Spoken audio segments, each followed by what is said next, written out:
So all this right here, those shots are back and forth between a stage in Salt Lake and real, and actually down there in Blue John Canyon. That's amazing.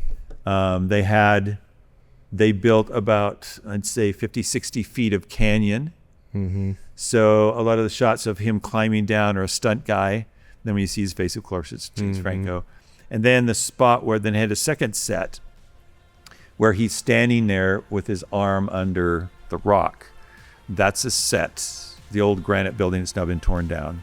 They took 2 floors, cut a hole, and built the large canyon, and then they have the piece where he's under the rock. And then while we were doing that, they were prepping the set in Blue John Canyon. We went down to Blue John Canyon, shot all the stuff of him arriving at the location and then leaving, and then how he dropped down on his rope down to the next canyon below with one arm. We're already started. Welcome to my podcast, Joe. Yeah, this is cool. Yeah. Yeah, this is great. I'm most excited to talk to you because, and I think you know this, like you are one of the first people in the industry that actually like, and just so you know, it's these mics are. No, you're good. They actually pick up on the front, not the top. Yeah. I just looked at it and go, oh wait, that's probably not okay. And then the closer you are to it, the better. I've just loosened it up, so that's okay. You know how to handle that thing. Okay. I won't mess with it. You're good. But yeah, dude, you were the guy that like right out of high school for me. I got in touch with you, and I can't remember how I got in touch with you. I was trying to remember that yesterday. Remember the 4X shoot with Ryan Best? Yeah. It was up on the slopes of Park City. So that was the first thing I did with you. And I was just a college kid that I think heard about the shoot you were doing up on the slopes. And so I emailed you, went up there, and I just helped. And then from there, you got me involved with quite a few things like Ian. We went on that like fisherman shoot he was doing. And then just a bunch of other little things that you were working on, like the band, the fiction, when we shot Fictionist, the like John Allred, Ryan Ennis, like all that. What was that called? It was like some band show we were trying to get off the ground. And I know there's a combination of what we were doing, and then Brian Sullivan had this bizarre story thing, and I don't even remember the story I did. Yeah. But it started with Slick's film program. Yes, that's what it was. He had me, so you introduced me to him. He had me edit some stuff. Yes. But you just got me connected with a lot of people, and it was so long ago. I mean, that was like, what, 15 years ago probably. That's crazy. And then you also helped me shoot weddings. Like you would come up, you would show up to some of my weddings and you'd do audio for me, which is amazing for ceremonies. Like Ben shoots a lot of weddings now, and just having someone like your level doing the audio was like the best thing ever. Yeah, that was kind of fun. It was cool. But so I was excited to get you on because I've talked to a lot of people. I think you're like the 30th person on my podcast. We just started this, and I've got a relationship with everyone, but really like you're the first person I ever had a relationship with in film that kind of introduced me to a lot of things. So I'm excited to catch up with you. Cool. Yeah. So welcome to the podcast.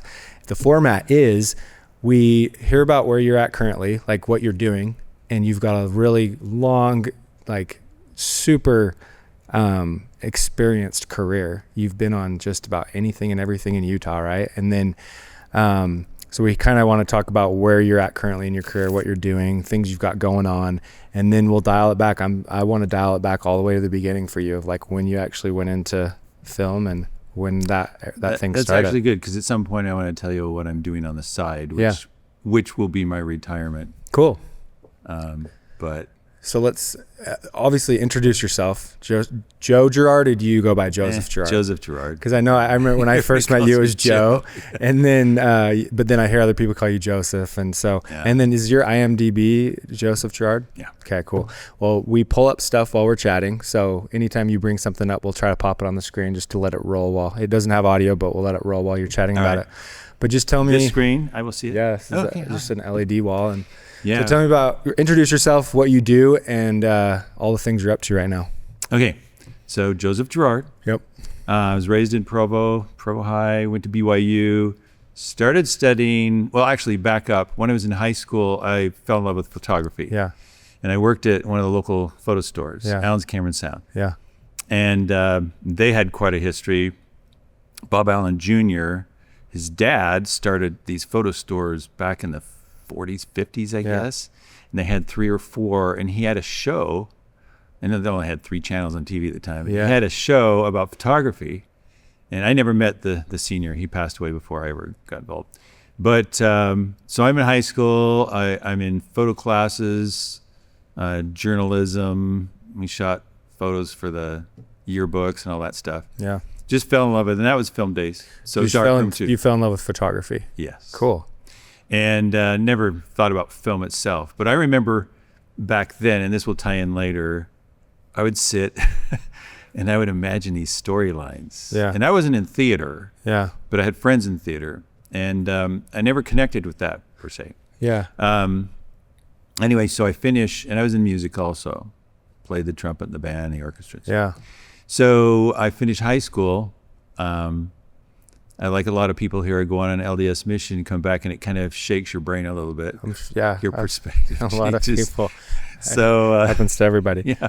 So I come back, I'm like, okay, what do I do? And my mother cried when I sold my trumpet. Yeah? Sold it to a friend who plays for the Seattle Symphony. Because I bought it one summer. My parents promised to buy me a new one when the used one they bought stopped working. Yeah. And they said, great, work all summer and buy your own trumpet. Yeah. So I bought a silver box Stradivarius, which now would be worth about $6,000 or so. I don't know. But I sold it to him because it was a beautiful trumpet. So I ended my musical career, went into college, and I did take a class before I left on my mission as an experiment, and it was a film class. Yeah. Came back, went in the advertising program, BYU, because it was very famous at the time, and loved it. They had us doing, right off the bat, writing copy for radio and television ads. And I was trying to remember just the other day what got me from there to film, because I transferred into the film program. Yeah. And just prior to that, BYU took ownership of I guess they already had ownership of a studio there in Provo. They call it MPS right now, LDS MPS. And it was literally just a storage. They used it in the 50s, then didn't shoot anything. So it was sitting there. There was a basketball court in it. Nobody used it. Well, the church said to a gentleman who had worked on a couple of shows, we want you to make a studio out of it, bring it back from its death. Yeah. And so they bought equipment in it and brought it up to par with any studio in LA. So it's a full 2-stage studio. Cool. Working studio.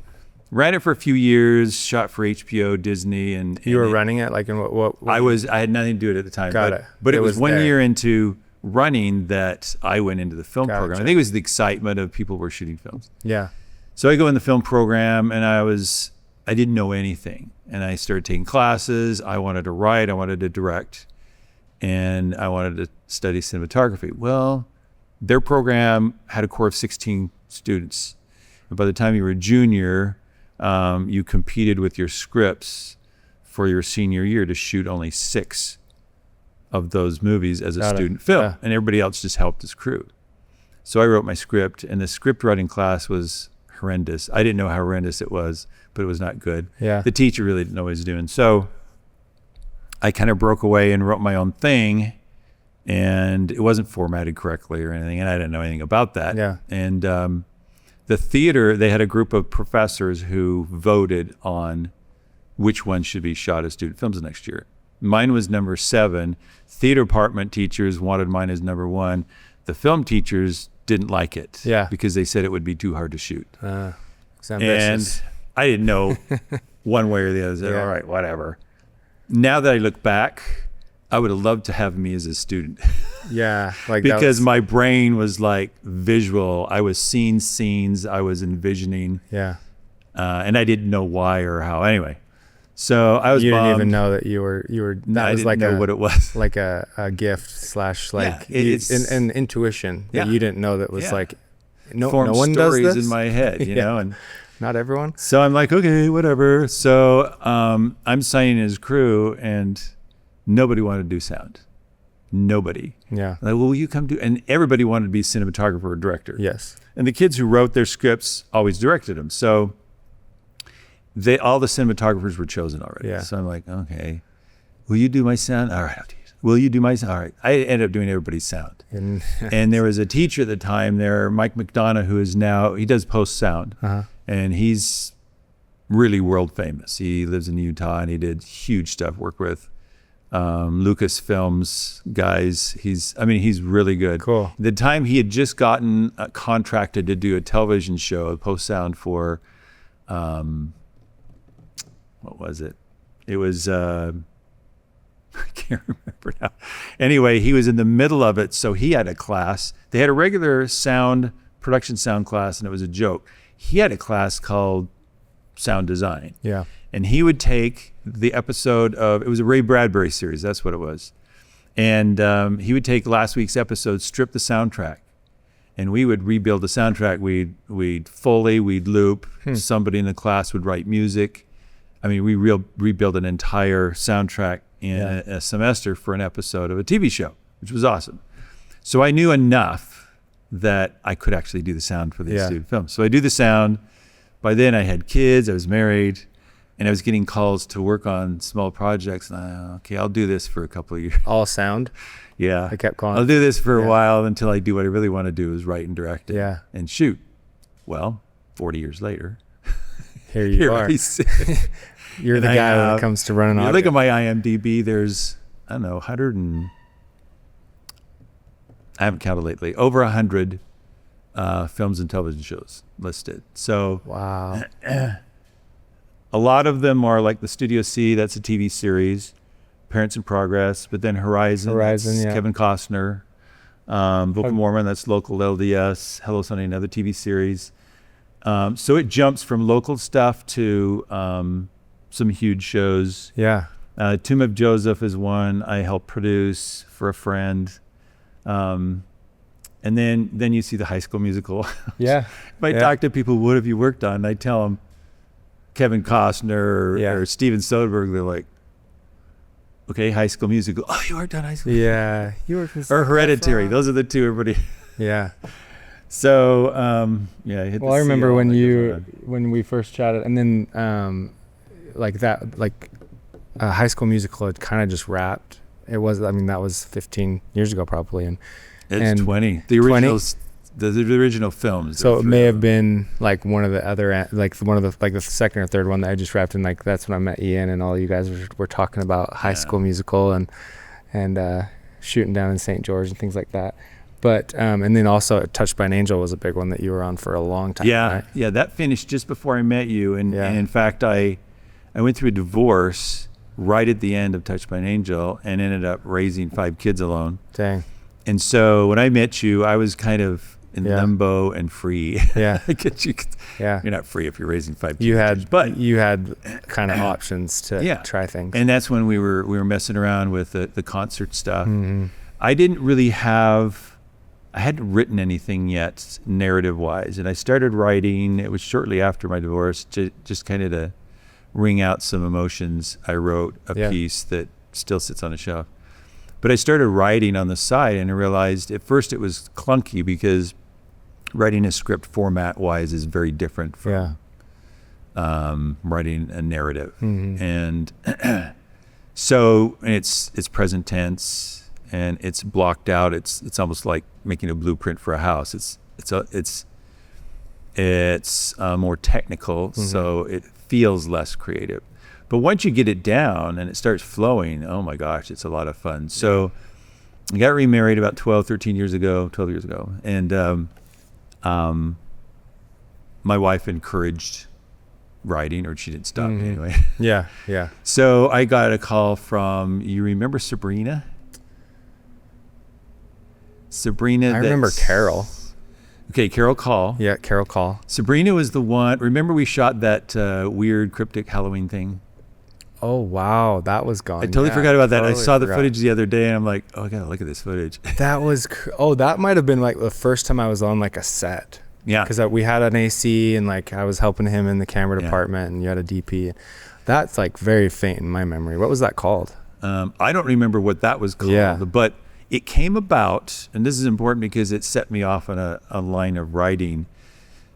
She worked for a gentleman that come to my Gary Smith's son.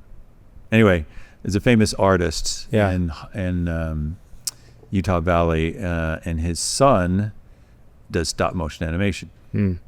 And if he sees this podcast, and I didn't remember his name. Yeah, no, it's it'll come to me in a minute. It's all right. I'm getting old. So she calls me out of the blue and she says, we want to hire you to write a script.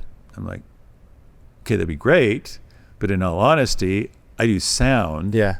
And I haven't, since college studying script writing, I haven't really done any script writing. So are you sure? She's, yeah. I don't know. Honestly, to this day, I don't know who told her what, why she called. But it was great. So I helped her colleagues write this script about this underwater creature, and Nimini is what it was called. And anyway, we went on and we'd write and get it to a point where we really liked it. And it was going to be a IMAX, stop motion IMAX movie. Cool. They were tied in with Thanksgiving Point. Nice. And anyway, that went on and we wrote and rewrote, and it was like he was happy, and then he wasn't. He was happy, and then I come to find out he was consulting with another producer, I won't name names, who was just steering him off in a weird direction. And I said, look, and he was paying this guy more than he was paying me to write this script. Really? So I said, what the heck? I said, if you want you. a consultant, get a real consultant, script consultant. So I suggested Dave Tretier. And eventually he did go to Dave, and it was far less expensive, and he got a lot more information in one day than in a couple hours even. Yeah. Anyway, so I created a relationship with Sabrina, and years later, so here I am single, and years after I wrote the script, and she says, my kids and I love Halloween, and there's this organization we hang out with, and they have a film competition, and we want to make this film. So she tells me this idea she has for a film. And it was creepy, and I said, I think it's going to be taken the wrong way, but I know a story that it's sounding like Hansel and Gretel. And she goes, oh, no, isn't it? So I wrote a modern version of Hansel and Gretel. It would have only been like 15 minutes long. And she got all excited and said, okay, let's shoot this. And I said, well, when did you want to air it? She says, in 2 weeks. I said, oh my gosh.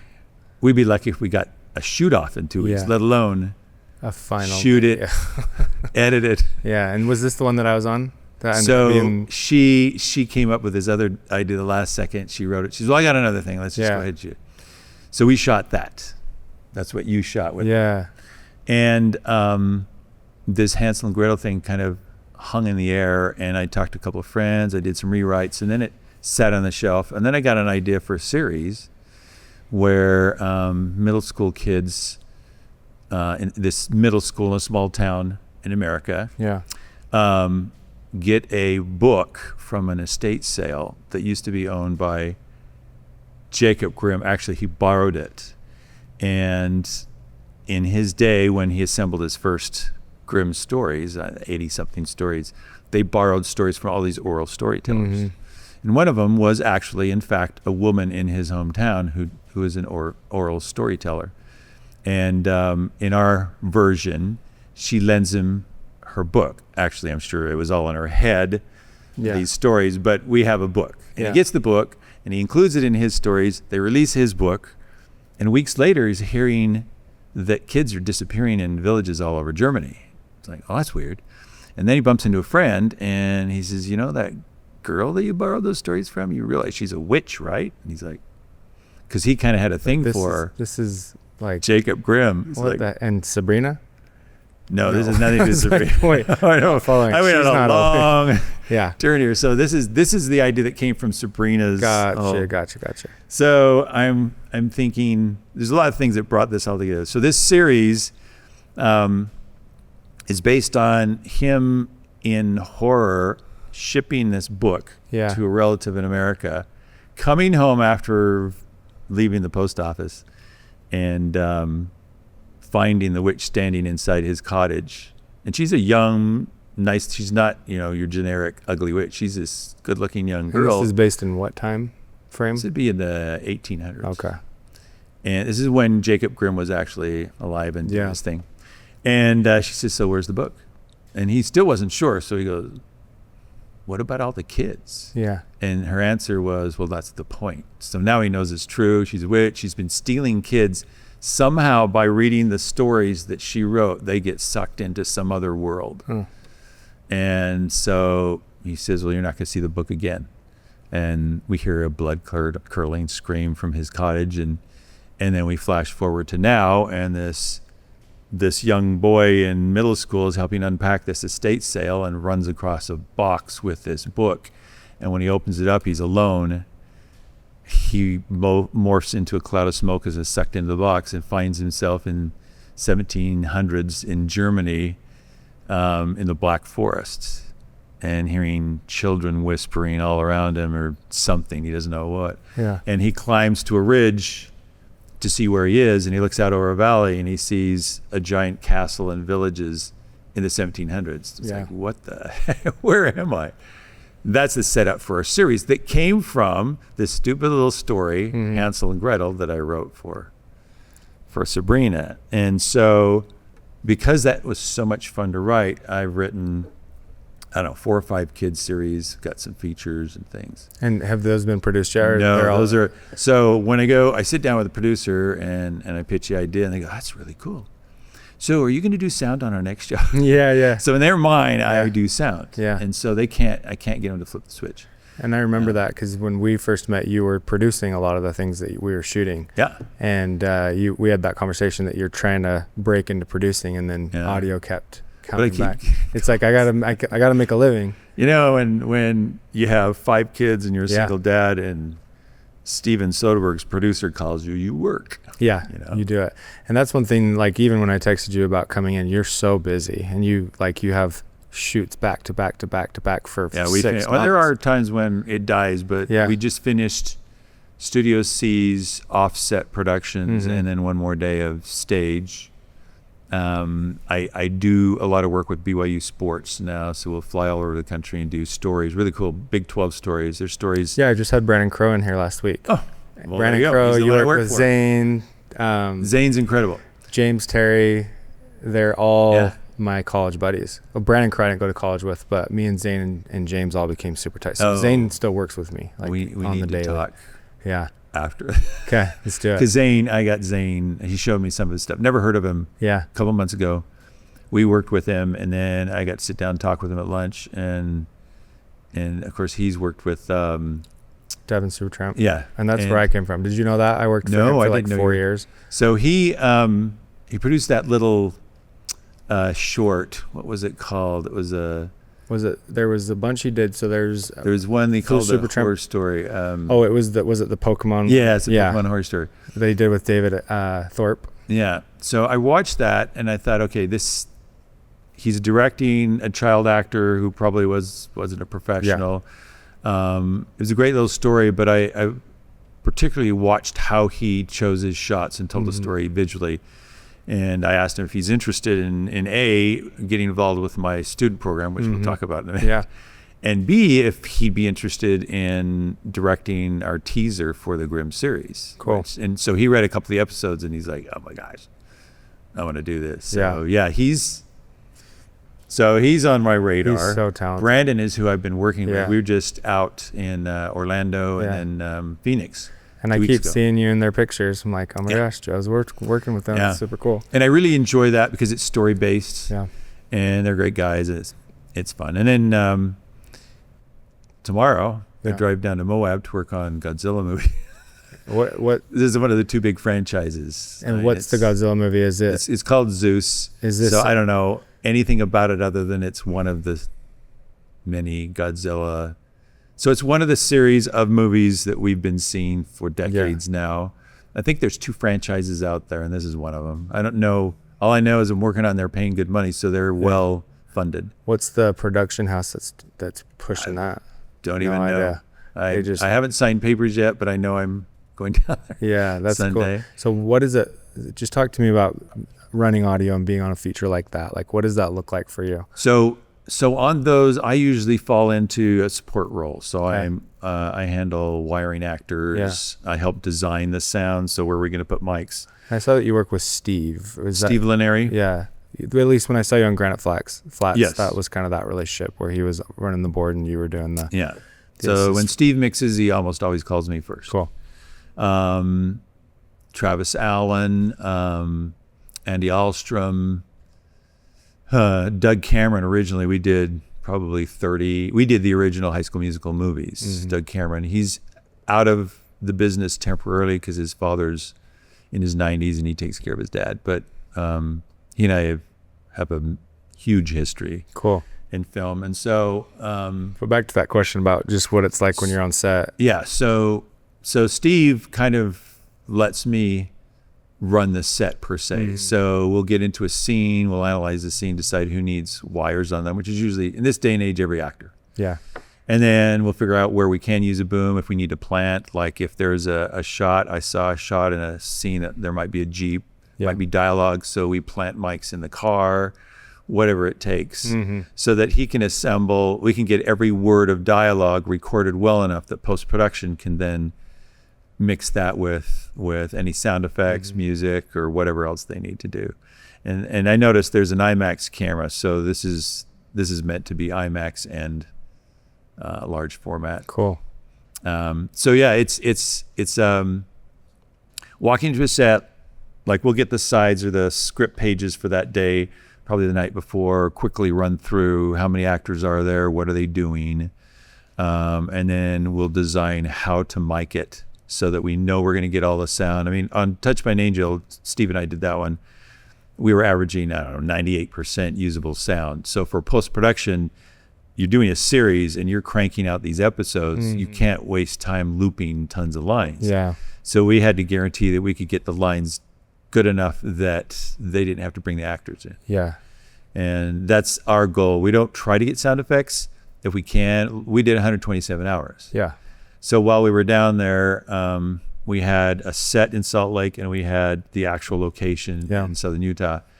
And the day we finished, we had one more day down there, and the Post House in England, who had just won an Academy Award for Slumdog Millionaire, had us stay for 24 hours and just record sound effects. Wow. And this is, that's, yeah. So like the plane that flies over, there's a moment he's stuck there and he looks up and he sees his plane, and it kind of causes frustration because they're free. They're there. There's people. And then the sound of lizards and the air, and it just every conceivable sound effect. And then on top of that, they sent a guy to stay overnight and record desert sounds all night. Oh, wow. So really serious about their sound. Yeah. And we had some special issues with that film because they were using a new small camera, and it was so small that they couldn't handhold without showing their shake. Yeah. And there was no system at that time for smoothing out just human motion holding a camera. So they used stabilizers basically, and they had motors in them, and they were loud. Yeah. So we had to figure out how to get our sound. Gyros, that's what I'm trying to say. Yeah. Sorry. The little gyros attached to the bottom of the camera.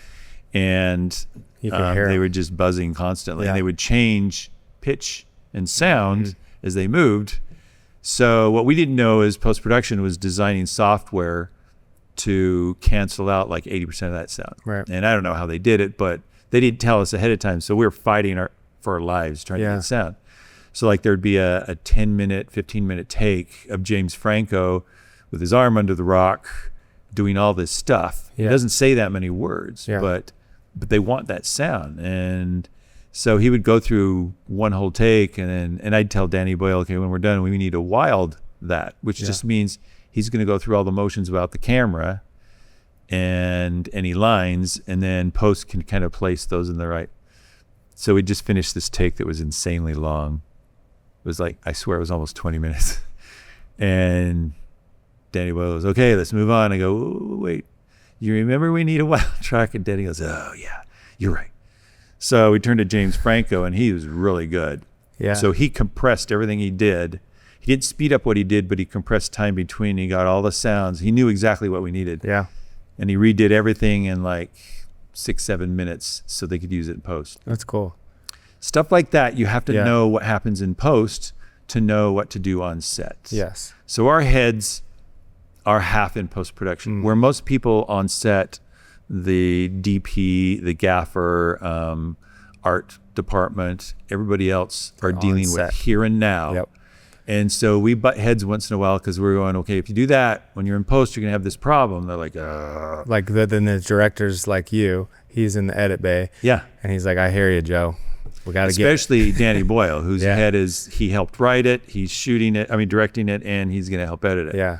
Some directors don't. Yeah. And you get on a TV series, and they may not have anything to do with the editing. So would it just be like the DP at that point that's like putting together a shot list? Yeah. Because I imagine. And so we're like, well, we need this. And they're like, well, it's not important. Well, yeah, that is important. Yeah. Even the budgeting is budgeted there's pre-production budget, there's production budget and post-production. And the production manager is usually just dealing with production budgets. So when we're talking about, well, we can save the production money in post, they're like, I don't care. Yeah. That doesn't have anything to do with my numbers. Sometimes it does, but a lot of times it doesn't. So they're like, we're twisting arms constantly. Yeah. And how do you deal with that? Like when you're on set and you have to just say, hey, and you know people are going to be frustrated because it's going to take more time. You just don't care. There's a ton of friction. Learning how to deal with people. Totally. Doing it in a way. You can't piss them off. If you upset them, then they don't, there's no give and take. Yeah. So I'll get on set. First thing I do is I'll make friends with the DP and the director and the first AD because they're the commanders on set. The DP, I'm very aware of lighting, partly because I've been in photography. Yeah. And I have to deal with light. So if I put a microphone in the wrong place, I throw a shadow in the shot. Yeah. Reflections, stuff like that. Frame lines, understanding focal lengths, what they're going to do visually. I can ask a camera operator, what lens are you on? They tell me. I kind of know where the frame is. Some young sound guys don't know anything but sound, and they get frustrated and get into fights where I'm like, okay, boom. We all have to do our job, so you need to understand what they're doing. And also working with them as they're lighting. So I'll sit, especially on a series with the DP, and the second he starts lighting, I know where he's going to put the key. I know where he's going to put the fill. I know what kind of backlight. I know. And if I see something like we move really fast on a series, like High School Musical, the series, we're moving so fast. Yeah. We're shooting 2-3 times as many pages a day as a feature. So there's times when I see they'll leave a light on from the last shot that I know they don't really want, but it's not going to affect them terribly. Yeah. It's just not professionally. A backlight and you turn around and now the light's shooting right over the camera. Well, that kills me if I'm trying to boom a shot. Yeah. So I'll go up to the gaffer and I'll say, just whisper to him, so do you mean that light to still be on? And they'll go, oh no, thanks. So I'll do, if I see something that I know will concern them and help them out, I'll try to help them. And I kind of get subconsciously points. Yeah. And then down the road when I say, all right, I know you're putting this light here and I know why you are. I need to get a microphone in here. I have no other way. Can you flag this off slightly or can we do this? They'll give a little because I help them out. So there has to be a constant. You got to have that relationship for sure. Absolutely. Because they understand that you're a pro and it's like, I get what you're doing. Yes, I don't want it, but I'll help you. And then it's vice versa when they'll give when you need it as well. Yeah. And there's a lot of young filmmakers that come out of our schools in Utah are producing a lot of crew, a lot of camera operators, gaffers, art directors, production designers, stuff like that. And they learn a lot and then they do a couple of things in school and come out and they get excited and like, I own the world now. I could do anything. Which in a way, creatively they're in a better spot than some people who've been working for 30 years because we get the creativity beaten out of us. Yeah, of course. From just business. So they not understanding the personal relations on set, the hierarchy, who's who and how to treat people will step on toes. Yeah. And I know there's a young DP, again, I won't name names, in this area who is extremely talented. I would say one of the best artists in the state, but he has trouble controlling how he treats people on set, and it's getting him a bad reputation. You just can't do that. Yeah. Because at a certain level, people won't hire you anymore. Like, well, he's great, but he's going to be trouble. Yeah. So I think it's as important as technically knowing what the heck you're doing. Totally. And that's cool to hear from you, because it's like literally everyone that has been on this, I have a great relationship with, which is ultimately why they're on this and we talk. And so I haven't branched too far out of my network yet, but everything comes back to like just being able to hang out on set, be great, be collaborative. And then that's more important than even being able to do the thing and be technical. But at the same time, if you can find both, that's great. But it's cool to hear that from you, because you've been around everybody, at least, you know, professionally and on all levels, that it's like, that's like ultimately what it comes down to. So that's good advice for anybody that wants to be on set. Another thing is just share. If you work on a set and you mistreat somebody that seems to be a beginner, or, you know, they're making mistakes, I don't know how many times I meet them 5 years later and they're hiring me because they're a producer now. Yeah. You burn bridges the wrong time and it's going to affect your career down the road. And Duff Rich is a producer here, and he was Grippin Electric years before, and he's handled, and I've done some huge shows that he's been line producer, production manager on. There's a couple other guys that started out as crew and are now producers. Yeah. And so it's important, even if you're just thinking of yourself, it's important not to mistreat people, because it's going to affect your career down the road. Yeah. But even just filmmaking, and I'm kind of talking about narrative film, but all filmmaking is hard enough as it is. But you make it harder when you mistreat people and you don't try to get along. Yeah. And it can be a great experience. It can be hard, but a great experience if people treat each other well. And what about the opposite side, where like there comes a time, and you've probably seen it, where you're on set and someone just has to be either a jerk, or it's an AD that like has to yell at somebody and somebody gets kicked off set, like where ultimately someone's maybe stepped out of line and there's a big issue on set. Have you seen something like that happen? A bunch of times, or just a couple times? Like, I'm curious. I've been lucky, because I hear stories and I think, okay, I haven't had too many bad experiences, but I remember, I mean, there's a lot of people who will say they've had a job of some kind somewhere, and not just film, where they hated it because there was somebody there who they either feared or treated them badly, or they just was a horrible person, and they just hated being in the same building with them, and yet they had to, because they had to work. So I was working with Doug Cameron on a bunch of, well, we did the first Danny Boyle film in Utah, which was Life Less Ordinary. And then we did a bunch of Disney Channel films. So that's where High School Musical came from, was Disney Channel film. We'd done 20 or so of them. And I get a call, there's kind of a pause, and we also worked for a company called Lucadia, and they shot 3 or 4 films. Actually, I guess they shot 8. And eventually Disney bought them, and that's how Disney ended up in Utah. But there's this little blank space, and I get a call from Steve Laneri, and I hadn't really worked with him much. And he said, my boom operator has quit on Touched by an Angel, and this was in the middle of season 3. Will you come and work? And I said, sure. So I came in, and mid-season, and the DP, won't name names. Yeah. Of course, people would know because it's Touched by an Angel. But that was a long time ago. Yeah. Everybody's dead now. Yeah. And he was very good DP, but he was horrible to people. It was like every couple of days he'd pick somebody to pick on. Right up to the first AD. I remember the first AD, who was a veteran. His dad was one of the first big filmmakers, and he had been a professional boxer in his youth. And I see him just clenching his fist. This guy. But he knew better. Yeah. And this guy turned on me at one time. And I think the boom operator that left because of him. He would harass him constantly and like, you can't do this, you can't do that. And he just loved being the power on set. Yeah. And I remember at the end of that season, we worked 10 months out of the year, and then we had two months off was our hiatus. This was back in network days when you shoot 20 to 25 episodes a year. Wow. So our episodes, you're talking 10 months out of the year. And so I finished, and I was thinking, I don't know if I want to come back. Yeah. It was not fun at all. And I was young enough that I didn't dare like face off with him. I stood my ground somewhat, but he would just try to poke. He'd try to start fights. And there was a time towards the end, we were doing a crossover episode with a sister series, Promised Land. Yeah. And it was a big double episode. And we had one of our regular directors, and I don't remember who it was, but he's a really good guy.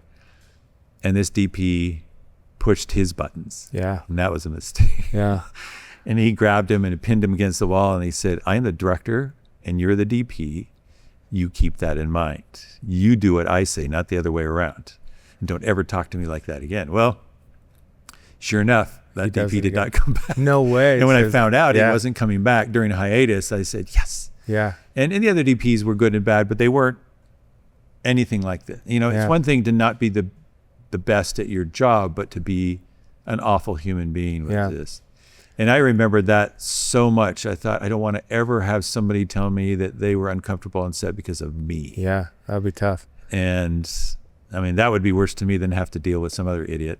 Yeah. So that's something people need to remember. And it really just takes one person to completely cloud an entire community of crew. Yeah. And it's so, you can get on a set and watch a set run. I mean, Touched by an Angel was generally actors that come from all parts of the industry and be amazed at how it was a family.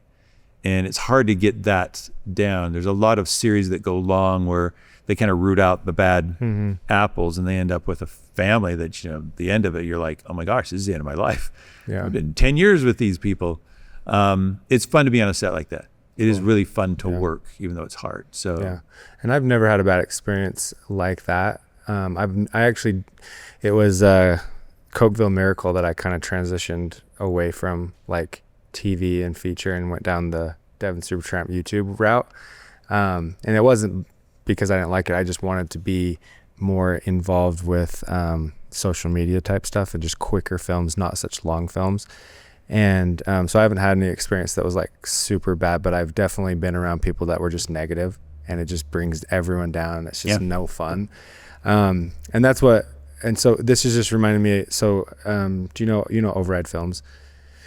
Damien was the stunt driver on Horizon. Did you ever meet him? They're the arm car driver. Yes. Long hair, just a cool guy. So fun. I wanted to kind of talk about Horizon and just hear about your experience on that as far as the set goes and running audio for Kevin Costner and that whole experience. And is it season 2 that they're on? We did number 2, film number 2, but that was 3 years ago now. He's trying to shoot 3. Yeah. The numbers aren't good right now. Netflix is supposedly trying to buy it off of him, or buy enough rights that they can fund the rest of it. Mm-hmm. I think he probably lost, and I shouldn't say anything because this is going to go on, say anything I don't know, but it obviously didn't produce the numbers that he wanted. Yeah. He really knows Westerns. He really knows the characters he created. Yeah. And the DP, what is his name? The DP came from the series, another series that's been going. Yellowstone? No, he was should look him up. Since you're looking up the stuff. Director, or the DP of Horizon? Yeah, we'll look him up. Excellent DP. I think he did Longmire, and he was currently doing a police. What? Yeah, what are some series he's worked on? Field of Dreams, Dances with Wolves. Oh, wow. Field of Dreams, Dances with Wolves. Recently, though. Yeah, he's been around a while then, if he's done Dances with Wolves. He's at least as old as me. Anyway.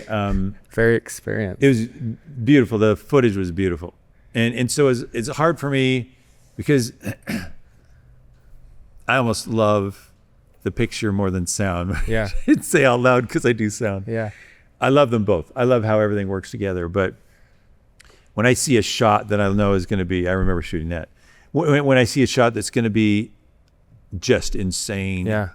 And I'm asking to do something that, I go, hey, this is gorgeous. I don't want to affect it. I really need this. Yeah, no kidding, right? Like, I don't want to mess this up. But we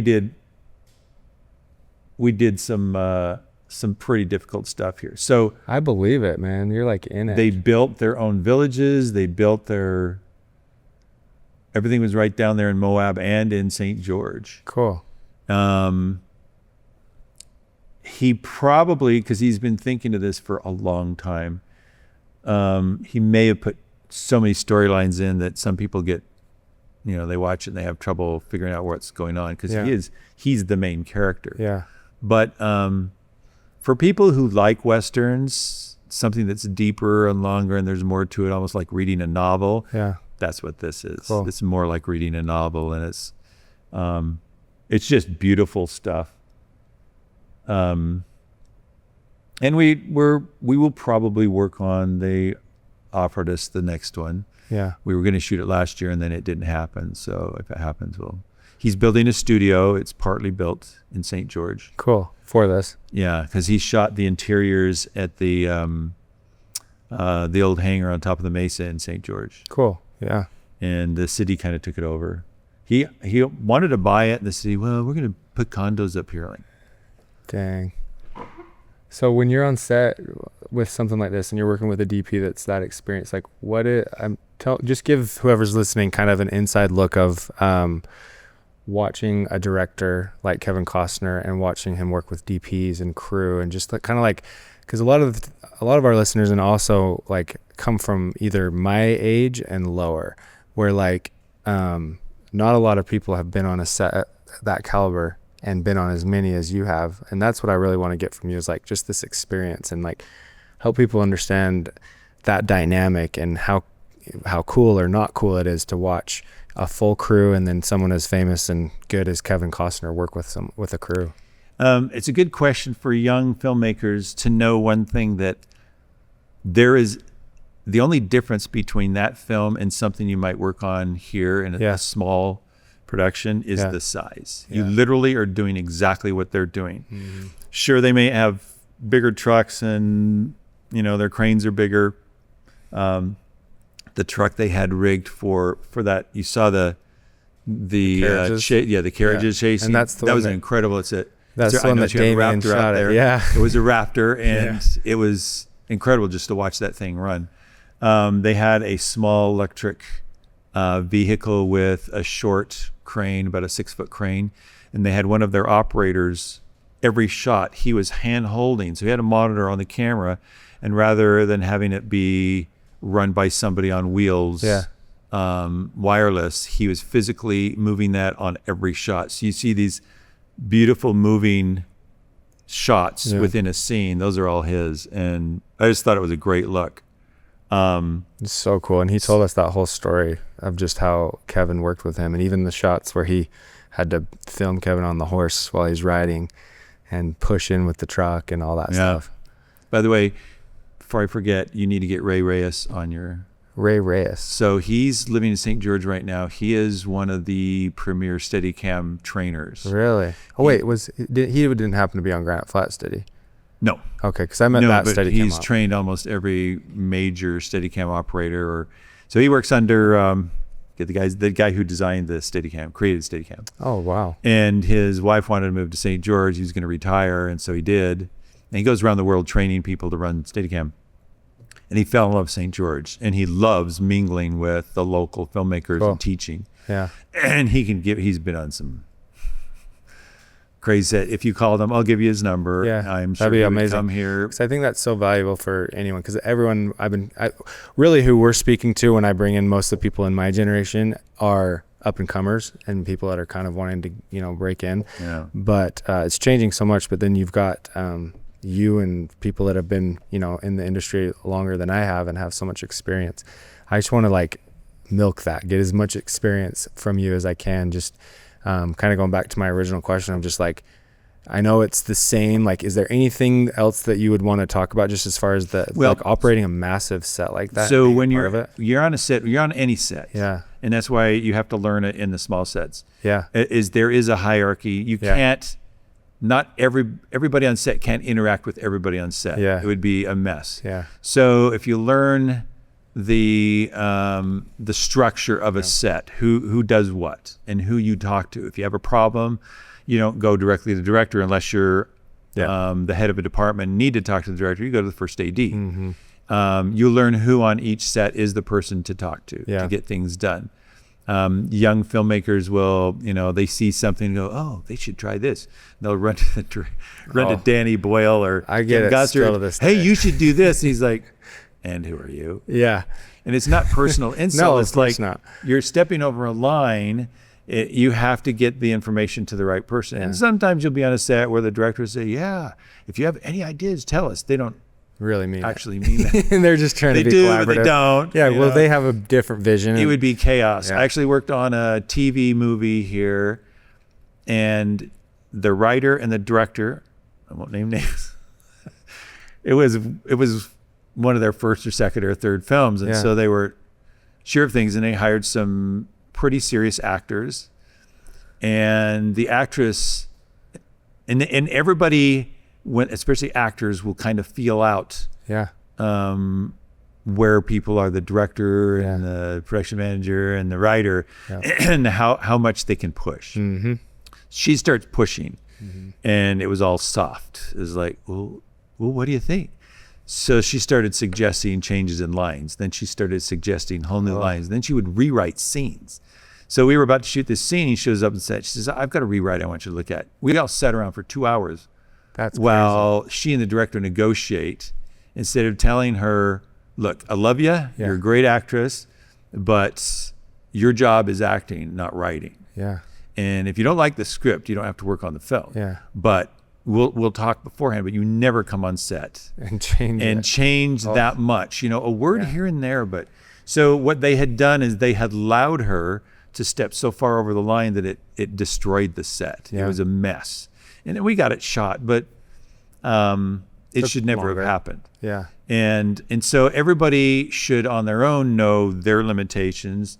You can be extremely creative within your department, but don't start jumping departments. Mm-hmm. If you're the best friend of Kevin Costner and you happen to be in the art department, fine. Yeah. But if you're not, stay in the art department and deal with, if you have a suggestion within your department for Costner, it goes through the first AD. Yeah. The first ADs are usually, their first AD on Horizon was very good, and he would communicate things, he would filter things to Kevin. Now, when we worked with Kevin, he was going through a horrible divorce, and so everybody had to be a little bit more patient anyway. Yeah.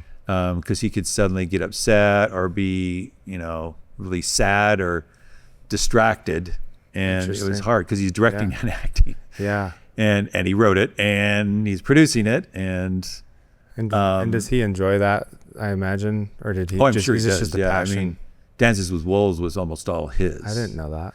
He was involved with almost all levels of that, and that kind of started that side of his career. Became a producer, and he's extremely creative. Yeah. I know he probably butted heads with the writer producer of Yellowstone, which is why he wanted to shoot his stuff. And I heard little bits and pieces because that was Taylor Sheridan, right? Yeah. Yeah. And Taylor is insanely creative. Have you worked with him? I've never worked with him, and I don't know that I'd want to work under him as a director, because sometimes when you're the writer and the director and you're extremely creative, you can be really hard to work with. Yeah. Because you're all over the place. Yeah. And I talked with the guys in his first season, and they said, oh my gosh, he can never make up his mind, or he changes his mind all the time. When he's in the scene and he's acting, you can see his personality, and you see that same personality come out in so much of the dialogue for other people. It's just witty, it's quick, and he's fun. really good. And to have, what does he have, 5-6 series going? Yeah. And his name's on the writing. I don't know that he writes every single episode, but he writes so much for all those. I don't know how he's one of those that can write a script and have it, his mind can arrange it correctly, structurally, first draft. So there's very little rewriting. That's not a suggestion for writers. Yeah. You unload the creative side of you and then start developing it and polishing it. You might do 20 rewrites. Yeah. But he can't do 20 rewrites if he's writing that many episodes. So I just think he's a genius. Yeah. And I'll pop in and watch. I haven't watched all of the series. I'll pop in and watch them, and I watched some of Landman. Mm-hmm. I was watching some of, is it 19? 19. There's a 1883 and 1932. I think they changed it from 1923 to, I think it might be. Whatever it is. Yeah. I was watching some of that with Harrison Ford, and it was, I was on a plane. Yeah. And I hate the planes because they give you 3 episodes on purpose. Yeah. That are like in the middle of these the 3 and free, and then you're going to go home and buy our network. They were excellent. 1923. So it started a little slower than Yellowstone, and I loved 1883. Tim McGraw. They were so good. Yeah. But then 1923 ended up being my favorite. It ends in a way that like I've never, like, it was just amazing how everything came together. Yeah, you've got 2 completely separate storylines. Yes. Almost 2 movies that have to connect. And I just got to the part where they're going to connect, where she writes a letter to her. Is it her brother or his brother? He writes a letter. His wife writes a letter and says, "You need to come, or we're going to lose this." Yes. Yeah. Everything. And he's just connected with a girl and the way that Australia? it all comes together Yeah. in Montana is like, or Africa. Where was he? so he was in Africa, Africa. but Why did I then think he Australia? gets the letter that's Yeah. like, hey, they're going to take over our house and our land if you don't get home. So I'm all excited about seeing that character connect with these characters, and I'm, you can't kill Harrison Ford. Anyway, You can't. I just, the writing is, and the reason it works is because he understands human beings really well. Yeah. He understands what we as every human being responds to emotionally, and like conditions, situations, relationships. And so it pulls any human being. You don't have to be interested in that genre per se, but you're a human being and you respond to it, and he knows how to push buttons, and that's how you write. Yeah. So he's a great writer. So I don't know. I haven't worked for him. Yeah. Stephen Larry was offered the new Yellowstone. Oh, is there another one? In weeks, and he said That's no an because inside he's look. like, I just can't Yeah. do a 5-month series in the mountains. Yeah, it'd be tough. And so I think what happened is the production company, we're assuming, used that as an open door to hire somebody they'd work with out of state. Yeah. Because I don't know anybody that's been hired on it in sound. But anyway, so a movie as big as Horizon. So the big ones I've worked on that felt that big was 127 Hours. That was a huge film. I had 2 complete crews. Not an A and B. They call it an A and B, but they weren't like B unit, what we call a B unit. It was 2 A units. Yeah. Which was crazy to me. He was trying to get it shot faster. And you had the budget, just a massive budget. Oh, yeah. Obviously, James Franco's amazing. Yeah. What's like, and I don't mean to kind of cut you off because I really want to get into that because I love that movie, but like, what's like an experience you had? I know you talked about the one where you had the 15-minute take, but is there like a story from that set that sticks out in your mind that was like really cool or really hard? Just something that well, there's a couple of things. Like we were on day 2 or 3 and we're using this new camera, so it has this is early digital. Yeah. So all these shots, the camera's literally this big. Really? It was tiny. It was a medical camera that was kind of adapted for film. Huh. And so there was a crew that ran the camera, kept it running. There was a crew that ran the hard drive, and that was early days for hard drives. Interesting. So it was day 3 or 4 or something like that. And we come in the next day and they go, we're going to reshoot yesterday. What happened? The hard drive died. Oh my God. So we had to reshoot an entire day. Why didn't we do this on film? So this shot right here and this shot right here are 200-300 miles apart. So we were in a slot canyon in southern Utah near Hanksville. And you went to Midway, didn't you? And so when the girls are right here, Yeah. the girls are going like this. They're actually standing. In the story, they're pushing against the wall, and then they let go and drop. The pool is one of the hot pots in Heber. Yeah. Yeah. So that's what I figured. they shot that actually in the winter, and then this we shot in the summer. And to make that, sew that together was amazing. Yeah. When he found the hot pots, he was so excited. Yeah, I'm sure. And I don't know that story even happened as it did. It was kind of an added thing. Yeah. When he first confronted the guy who this happened to. So all this right here, those shots are back and forth between a stage in Salt Lake and real. And actually down there in Blue John Canyon. That's amazing. They built about, I'd say, 50, 60 feet of canyon. Mm-hmm. So a lot of the shots of him climbing down are a stunt guy. Then when you see his face, of course, it's James Franco.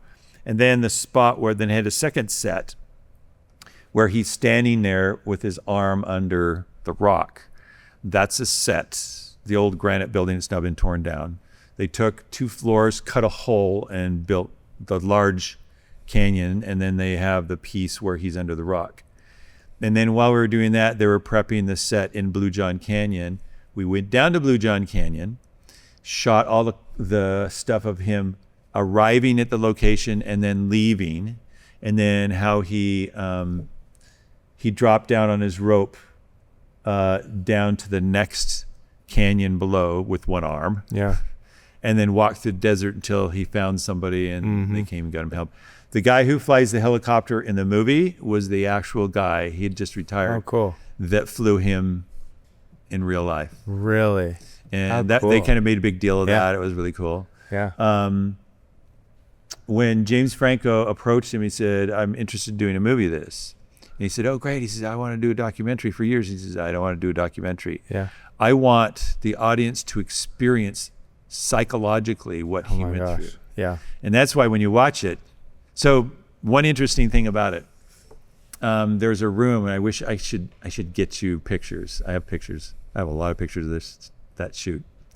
The art department, the effects department had made arms in various levels of decay, and they were hanging Whoa. in his shop. There's, I don't know, like 20 of them. So I shot a picture of it because I thought it was so like eerie and funky. Weeks of arms. Yes, getting more and more decayed.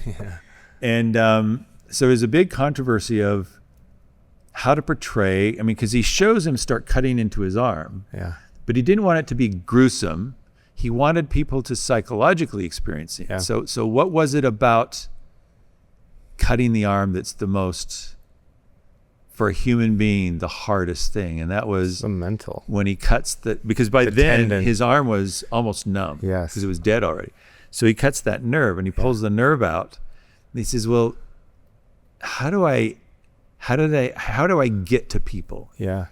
And so he kind of talked to us for a few minutes, and we asked him, well, what kind of sound? And he says, that's what I want to do, is I want a sound effect that doesn't necessarily have to sound like cutting through a nerve, because, what sound does that make? Yeah. But I want a sound that makes people grimace. Yeah. So the sound you hear took them weeks or months to figure out, and it's kind of an electrical sound. Yeah. And it was so effective that Reed Smoot, a really good cinematographer in the area. Yeah, he was on Granite Flats. Yeah, you should get him in here. I don't know if he will now. He was intimidating. I remember know, that when I was on Granite Flats. But he would probably come in here. Don't get into film. Yeah, because I was in the camera department working with like Paul and I can't remember the first AD or first AC. But watched Reed do his thing, and it was amazing because I was pretty green. He's an artist. He's a real artist. So he went to one of the screenings, early screenings, and he said a guy in the front had a heart attack. And people didn't. They were like, well, "Don't turn the movie off. Just get him out of here." He said it was a bizarre thing because people were reacting. Yeah, there were people groaning, and there were screams. Well, that sticks out in my mind like crazy. Just seeing that come out, and that's interesting that so much of it is, and people probably wouldn't even recognize it, and it's really what you do, and that's.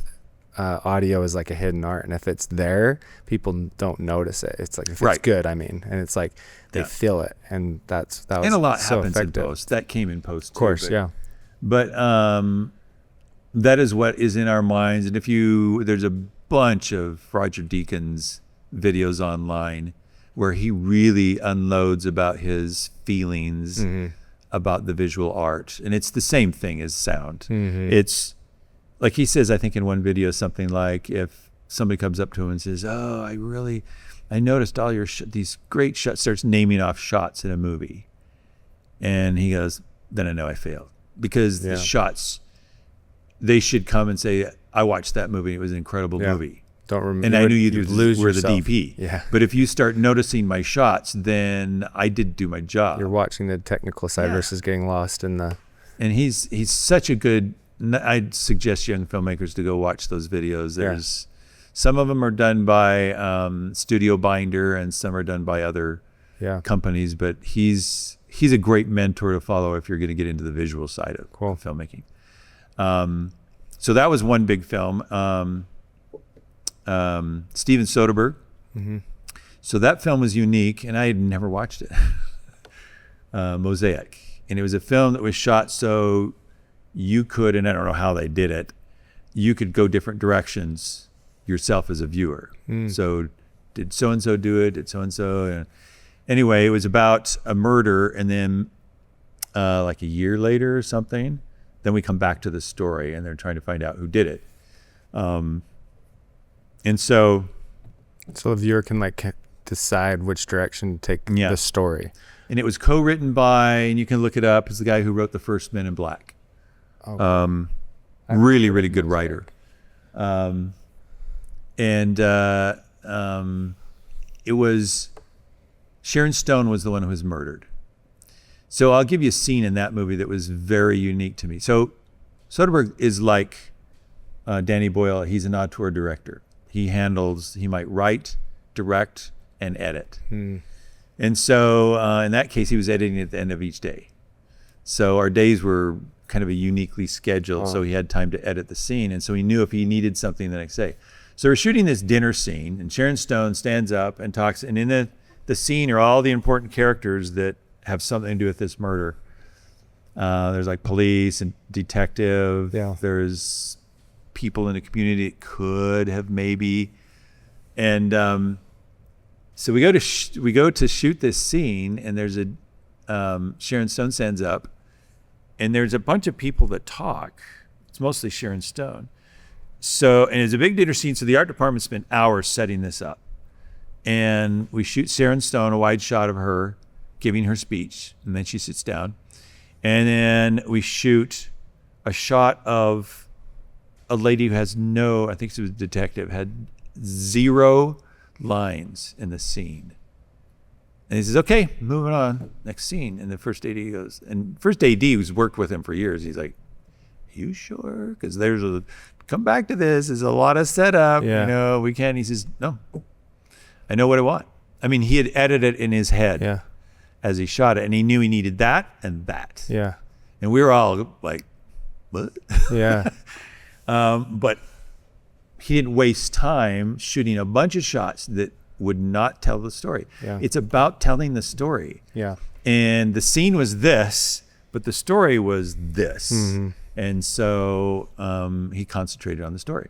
And a lot of times young filmmakers will get into, and we teach this in our program. Again, we can talk about this if we have enough time. Yeah. That you have your script and you have a production meeting, you decide where you're going to shoot it. You might have a shot list, somewhat of a shot list. A lot of times you get into the shot list, well, I've got this really cool piece of equipment and I know I need these shots, and so I'm just going to shoot everything. Lots of coverage. The wide shot and all the cover shots, and then I'm going to try this Steadicam time. I got this and I got that, and pretty soon they don't have enough time. Where if they really, especially if they're going to edit it, what is the story point? What is supposed to happen in this scene? Yeah. How do I tell a story most efficiently? And if I know how to do that, what shots do I really need? Right. And then you start cutting it back to just the essential shots. And you can move through a day of shooting so much faster. Yeah. But they get too entrenched in either equipment or in, I got to go down that list of shots that are when they're available. not editing in their heads like he was doing. And I remember one thing that stood out to me that I'll never forget. You said, because I edited, I was like, I edit and I actually enjoy it, and it's I'd like to consider myself really good at it. And I remember you telling me, you said, well, the best editors become the best directors. And that always stood out to me, because then I start directing or even just EPing shoots, and I put my 2 cents in. And we were just shooting here yesterday, and I'm editing it. We've got the shots, we've got this shot, we need this shot to cut to this shot. If we don't get that shot, it doesn't make sense to cut. It's jump cut, all that stuff, because we're very efficient in this company and we shoot fast. And I think that's kind of where things are going, where it's got to be quicker, save money, right? So we're doing that, and it's interesting to hear you say that as well, because it's the same thing. If you're directing and you're able to see what's happening in the edit, but I can't tell you how many times I've been in this scene and I haven't been involved in the directing, just watching it. And then we get into the edit and it's like, oh my gosh, we needed this shot and that shot and this shot. A lot of that happened with Devin Supertramp too, where we just kind of shoot things and hope it comes together. And then you're literally throwing stuff against a wall and hoping, see what sticks. We'll fix it in post.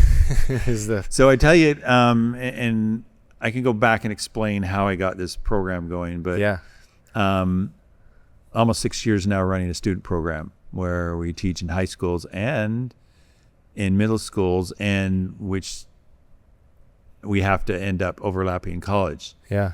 So we're struggling with how do we tell a teacher to teach film, because the teachers have X number of hours a week in class. Do they teach it in class? Do they not? Most of the teachers don't have a background in film or have very little, or they lean towards one thing. They may be, their background is in camera. They know nothing about sound, which is usually the case. Yeah. That was my experience design. in college. Yeah. It was crazy. And so what we have is, and our colleges are really the same way. They're teaching, they have a couple of guys who really know sound or camera, and so they're pumping out really great DPs. They're not pumping out direct. We have very few colleges, I would say, or universities that really dig into directing and really dig into writing and producing. And so, which is kind of a goal of ours. But anyway, so it was thrown in my lap last November, early November. I get a call from Bill Jones, who pulled me into this student program. And he says, he was my boys' coach, by the way, in football years ago. He says, I'm going to get my knee replaced. Can you come teach my middle school film class for a couple of weeks between Thanksgiving, 2 days before Thanksgiving, and then through the end of the holidays? So it was like 3 weeks. Yeah. Sure. And he had the curriculum they'd been following. It was the end of their term. So I just followed what he was doing. And he was telling me some of the problems he'd been having, and we did a lot of work in his school district. So we've worked together a ton. Yeah. So then he calls me just before the first, and he said, so it's not healing well. Oh, no. You got to Can you come another week or so? I ended up teaching almost 2 months. Nice. So a whole term. Now, this is middle school. So we're talking 6th, 7th, and 8th graders. Yep. So I had been writing curriculum for high school that I hadn't quite finished. And I thought, okay, let's narrow it down to the absolute basics. Because in middle school, they can't drive. They can't really get out and run around. So these kids have to learn filmmaking in class. Yeah.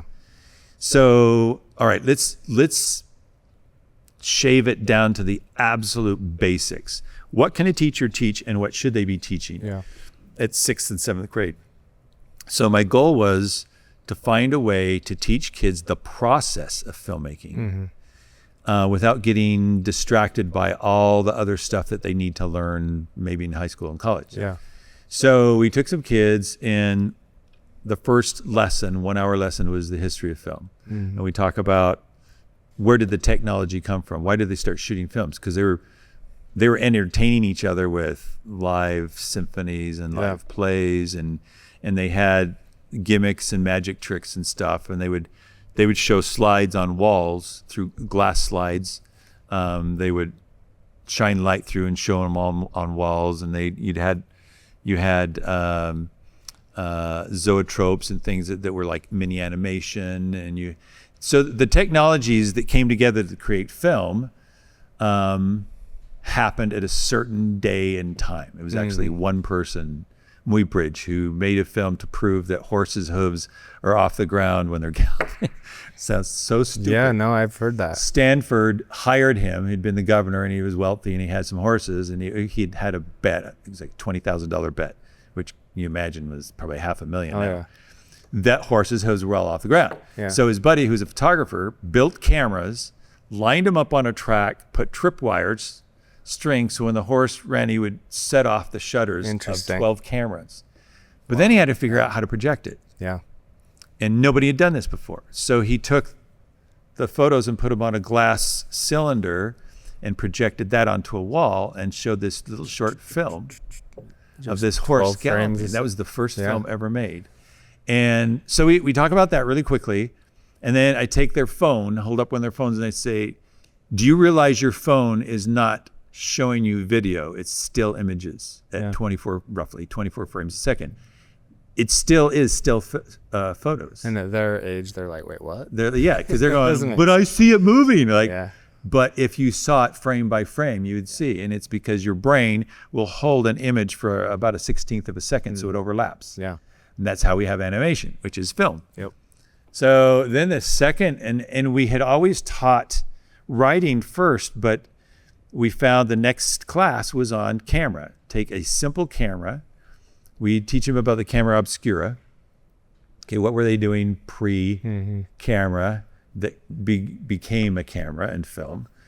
And so we teach them what their camera will do, the basics of exposure, lenses, and focal lengths. Basically that. Then the next lesson is on shots. Then we teach them that filmmaking is a visual language.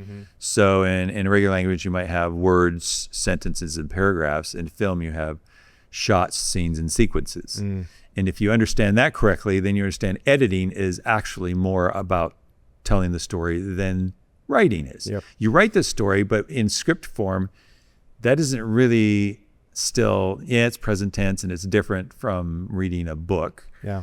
But it's still not the visual storytelling. That's when you shoot it, you choose what shots you're going to use. What lens. Which are the words. Yeah. What lenses, and then how to edit. So then we take the kids and we go through 2 days of how do you create ideas for stories. We show them pictures, and we tell them the basic structure of a story. And we get them to that point and we back off down to a scene. Okay, now we're going to talk about one scene. And I show them 2 pictures of kids in a school class, and they tell us what's happening there. We write it, little short piece. Then that night I write it in a script format. Then we talk about what shots do you need to tell that scene. Cool. Then they choose their positions. There's not going to be any sound.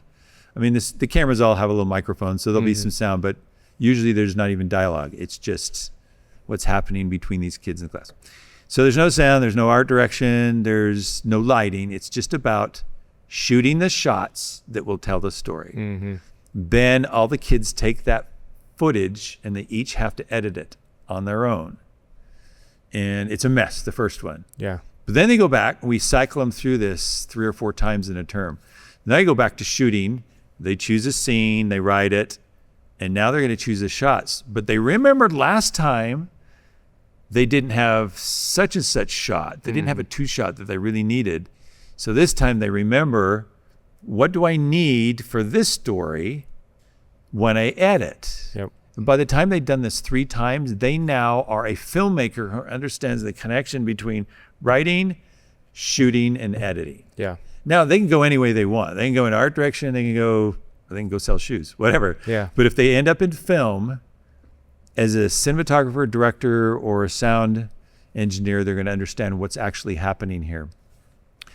How do you tell a story visually in this art form? That's so and cool. if you do advertising, if you do, like there's a ton of kids who graduate in Utah and end up doing corporate stuff. I'm sure you've done corporate stuff. A company says, I need to shoot a short piece, training our employees, or showing a product, or showing how the product's used in a real environment, whatever it is. Yeah.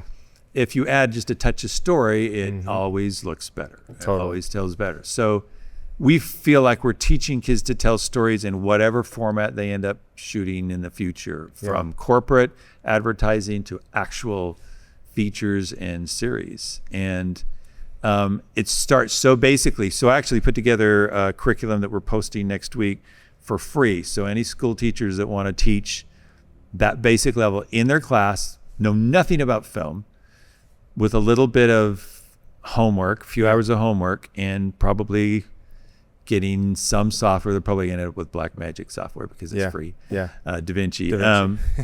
But just going through 1 or 2 tutorials, they can do the basics. They can teach their kids how to make a film in class with no other help. Then when they get into high school, then you start adding, okay, how do you record sound separately? How do you light the scene?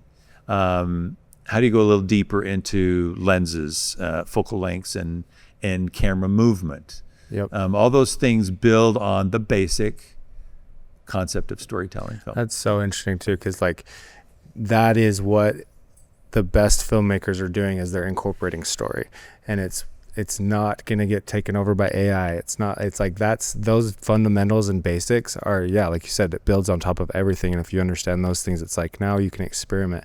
But even being on set as an art director, or even sound, and you aren't shooting, it's like you now understand why things are the way they are.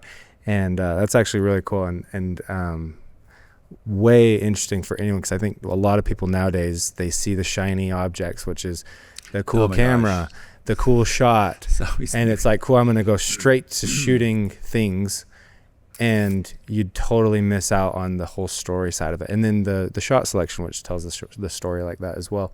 So that's actually a really cool point for anyone. It's just like, there's a great story from a Danny Boyle film I did, Life Less Ordinary, where his mentor was Brian Tufano. Mm-hmm.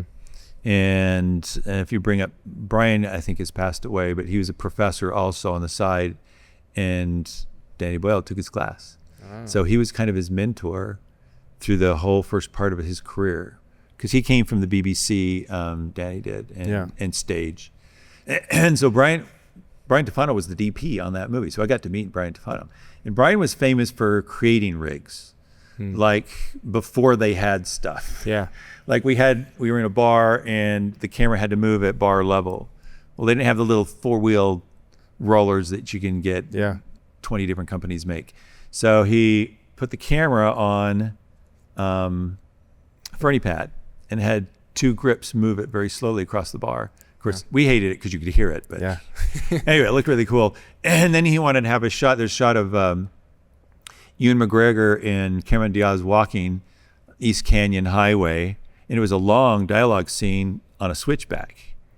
And I mean, you can't lay dolly track that far. I guess you could have steady cammed it.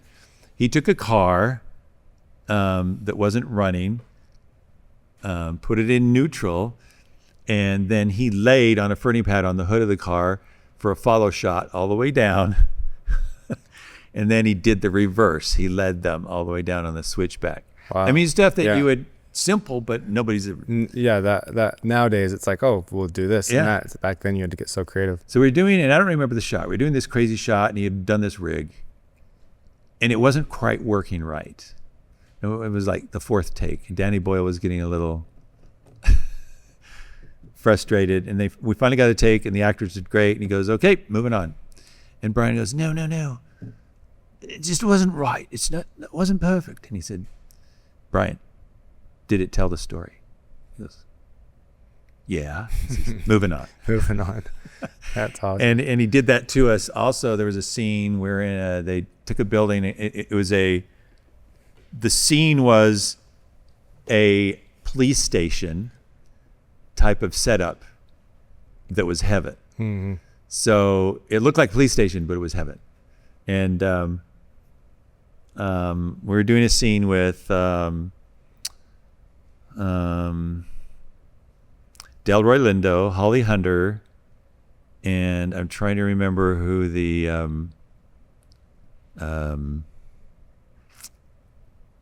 police station, the head of the police station was. Anyway, 3 great actors. And a train track was like 20 feet behind the building. And this train goes blasting through where you could the actors could barely hear themselves. Yeah. So it was like the 3rd take. And he goes, great, moving on.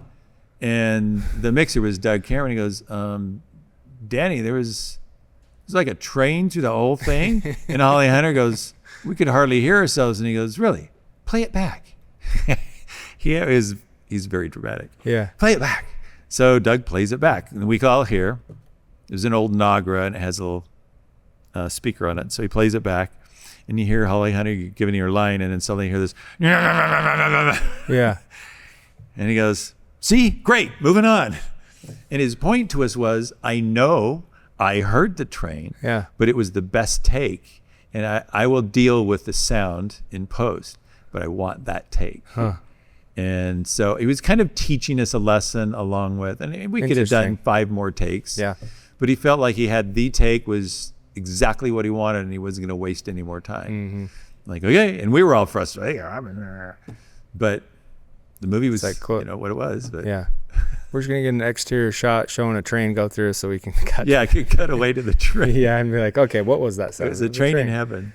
Yeah. But yeah, I learned that the real great ones, it's about story. It's, and they're not all home runs. I mean, that movie, A Life Less Ordinary, it was a great script. It was hilarious, very dark humor. I watched the movie and I'm like, that didn't work. Yeah.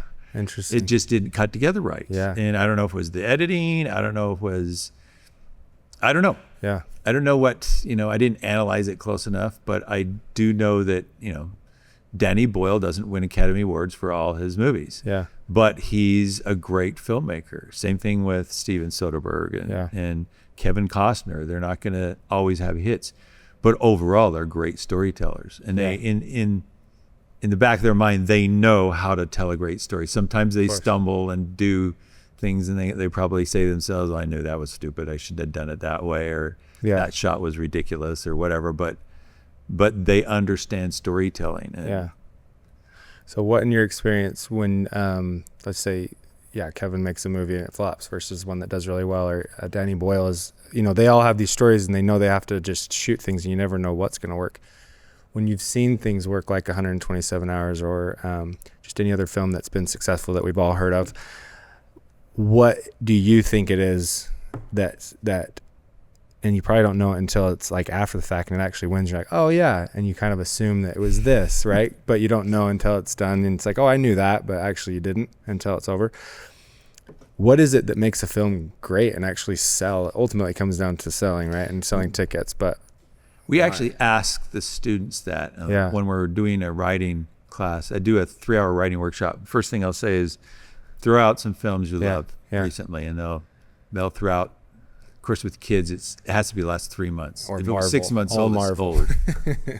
So they'll throw out these and they'll say, what did you like? What do you think you loved about it? And they'll talk about, there was this great action sequence, or I love the animation, or I like girls, the wardrobe so-and-so wore was great, and I'll say, nope. Yeah. You may have noticed those, but you fell in love with a character, and you fell in love with that character because it was written correctly, so that you would fall in love with the character. And there's some basic concepts that allow you to fall in love with a character, or at least empathize. You may not fall in love, and you may think this guy's or girl is a mess. Yeah. I would never do that, but you can relate with them. You understand why they're doing what they're doing. Therefore, you empathize with them. Yes. You want to follow, and you're just like, you're invested in their experience. We tell them basically the 3 things. You have to be able to empathize with the character. There has to be major conflict, and there's a recipe for that.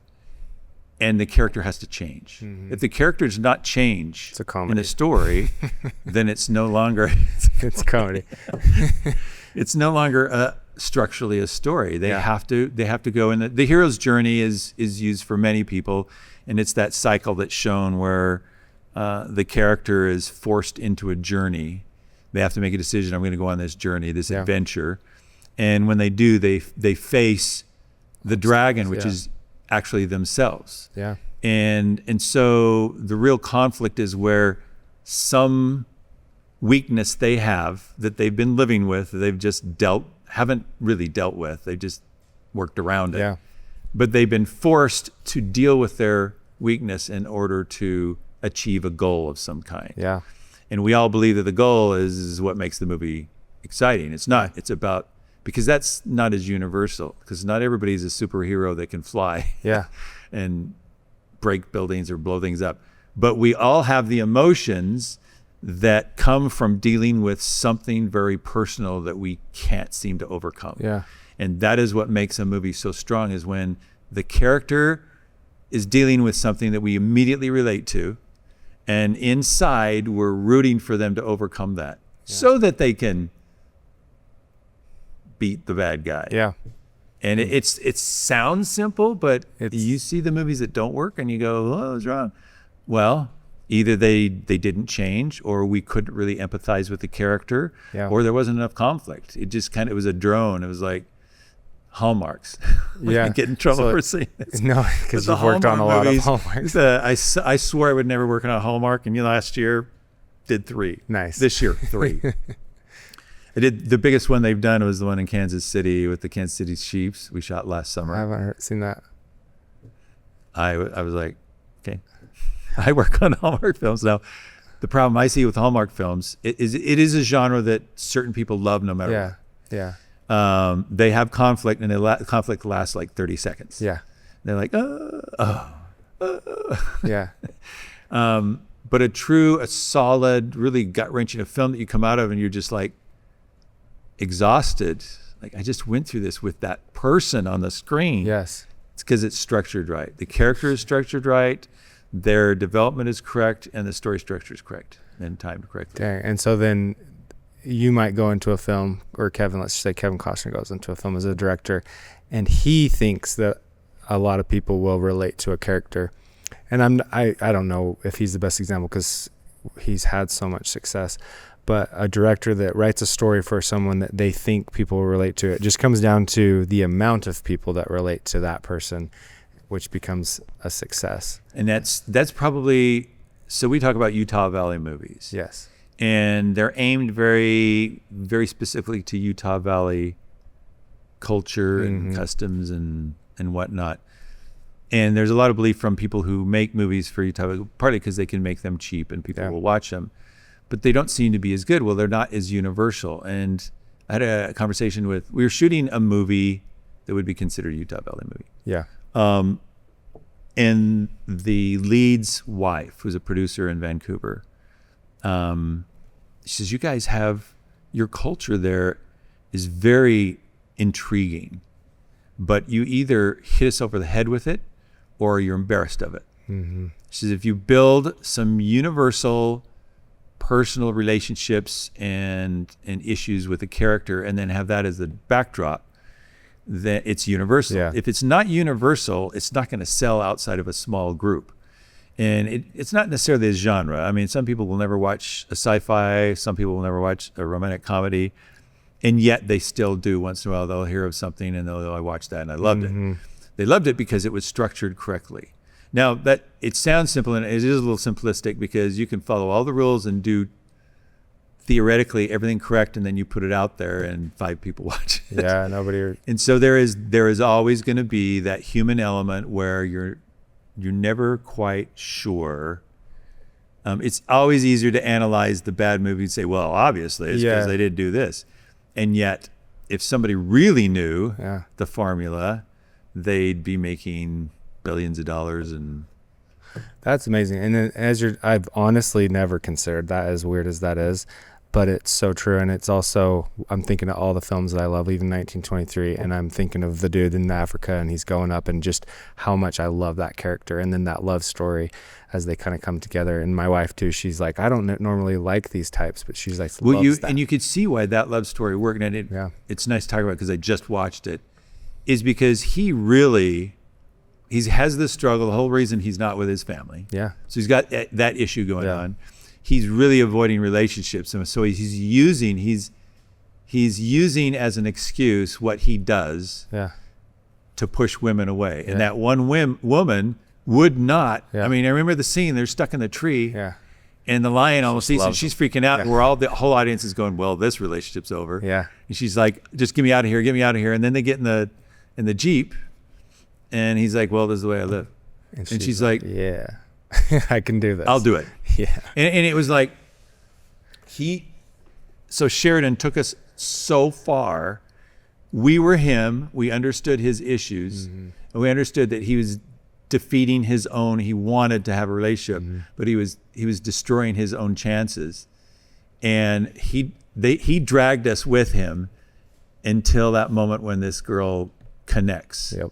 And then he's like, okay, I got to stop fighting it. This is the right woman. And then the letter comes. So he's a great writer because he understands how humans will respond. And maybe he's the best example of somebody who's perfected the formula. But if you really cut back, the formula still holds true. There's immense conflict. This guy his goal is to have a normal life. and he's literally shooting himself in the foot constantly. And so you have his personal flaw and his goal battling it out. And that's conflict. That's the best conflict there is. Having people shoot at you is not conflict. Yeah. That's danger, but it's not conflict. Conflict has to be very personal. Very, very personal, to the point where not only it hurts more, but because it's psychological, but also because people relate to it. Yeah. The more people that relate, the more people are going to watch and go, oh, I love that. And they can say, well, I don't usually like that genre, kind of action adventure stuff. I don't really, but I love that one. Well, because somebody really figured it out. Here's a hot take, and it's all over social media right now, and I brought it up before. There's this stupid freaking show, and I can't stop watching it. It's called Love Island. Have you heard of it? I've heard of it. I haven't seen it. Okay, so my wife loves it, and I'm every episode I start watching with her, and it's more of just like our thing we do together because she loves it. It's like I'm just like, why is this so good? Why am I here watching this and I can't stop? And it's like so interesting. And as you're telling us all this about characters, it's like these are characters being put in situations that are very hard, and it's fast. It's like developing a relationship quickly, and then they're thrown into this conflict, and then you watch this new couple flounder and like experience other feelings for other people. And it's just like ultimately it comes down to relating to people, but it's on a very like ADHD, like fast level, which is so in line with our culture now, that you're explaining to me why I like that show. It's because I'm watching people go into a relationship, and you're like, I can relate. And then they go into these conflicts, and it's like, I can relate. And then it's like, you're rooting for people and you're hating people. And it's like, it's like all of what you talked about on steroids. And I hate it because I'm like, babe, please stop turning it on. I can't stand this show. It's so, it's just an annoying show. But I think someone's perfected the idea of like, because there's so many shows like that. But they've really leaned into everything that you just talked about, and that's why it's so successful. Well, and it's also a problem now with, you talked about the culture, is the speed things are happening. So when I was young, a movie would, if you go watch some of the Ben-Hurs, if you go back into the 60s, I'm trying to think of some that were considered, Lean, the director that did, pull up his MTV. David Lean. Some of these huge, and back then, I mean, they were huge. If you had a fight scene with 2,000 people, you had 2,000 people fighting. Yeah. You couldn't CGI in some of them. But he had, if you look at those movies, they start so slowly. The build up, the first, to set everything up could take a half an hour. Yeah. In fact, the movies were coming back to that because those were sometimes 2 or 3 hours long. Yeah. And they had an intermission in the middle. I mean, they had an official intermission. It goes, intermission on the screen. You can go get popcorn or something. Well, you have 10, 15 minutes of intermission. Nowadays, you have to set up in like 2 minutes. Yeah, it's fast. You have to show the character, their weakness, and it's almost like a log line. And a log line is basically a pitch line. It's a one sentence that tells your character the inciting event, what sets it up, and their goal in one sentence. Mm-hmm. That's literally movies and whatnot. That has to happen in about 2 to 5 minutes, or kids are done. They'll walk out of the room. And isn't that so often, and it's a trend that you hear with a lot of movies now, or I think of Game of Thrones, and it took a good season to really set up everything. Yep. The first like 3 or 4 episodes, and a lot of people say, yeah, you just got to get through those. But really what it's doing is it's getting you to relate, and it's getting you to understand the characters and their development. And then once you get through that, it goes. And so you're always hearing that, like, oh yeah, if you just get through the beginning, it's so good. And it's like, oh, that's because you know the people. And nowadays it's just fast. Like it has to be fast because everybody's impatient. Yeah. And they're used to watching things that are short. And when people are watching, YouTube's not quite as bad, but some of the other formats are 15, 30 seconds to do something. And of course, those aren't stories, but people are used to watching something entertaining in a very short spurt. Yeah. And so if you want to pull them in, something has to happen. Yeah. The whole story doesn't have, but something has to pull them in very fast. So you have to, this character, this is their status quo, this is their life, and bam, this happens. That's being like 2 minutes. Yeah. And it's hard for a writer because you're going, yeah, but we got to tell them a little bit about it. Well, you can't really with kids. And we've got several of these young adult series that were action adventure fantasy stuff that something has to happen really fast or really soon, or they're just not going to be either something really funny but something that pulls them into the characters really quickly. And well, I want to wrap up this whole conversation with just one last thing. I think that goes into every aspect of your life, and that goes into like business or anything. Like when I think of what I'm trying to build, or if I'm building a course or something, it's like nobody's going to care really. And everyone could be doing the same thing, but no one really cares unless they relate to you and they like love you as a character. If you're selling something, and it's like, it comes down to like, I think that's interesting to think about that for all aspects of life. But we've been going for a really long time, and I kind of want to wrap up on just a couple other things. You are seasoned. We'll say that. You've been in so much. That's a nice way of saying I'm old. I knew you were going to say that. But what I want to get to, I always ask this question, where do you see your career going in the next 5 to 10 years? Why I say that is that you have been in the industry for what, 50 years? 40. Don't make me that old.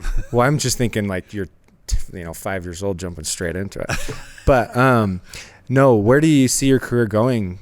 And maybe even, just what is it that you still want to do in the filmmaking industry?